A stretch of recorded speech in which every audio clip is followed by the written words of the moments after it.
So plan di hari ini kita nak overhaul sikit lah. It's not really overhaul pun, nak kemas lah. Especially this part.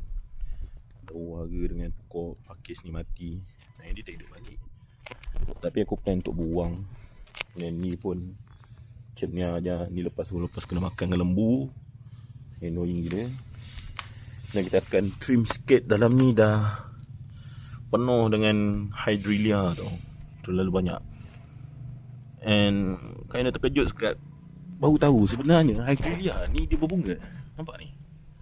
You see that? Kan? Macam wow, berbunga punya dia ni.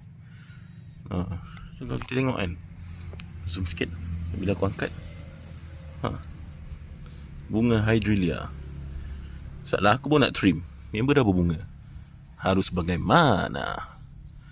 Okey lah. So kita ada this kind of, this is not lily tau. Ni apa tah nama dia, tak ingat dah pokok ni. Ni pun dah melampau-lampau kat hidup. So selalu kat bunga. Tapi bila dah banyak sangat hydrelia ni, ikan jadi payah nak bergerak tau.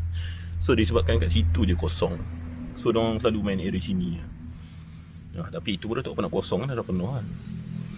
Okay, so kita akan trim sikit so that mudah lah ikan ni nak bergerak.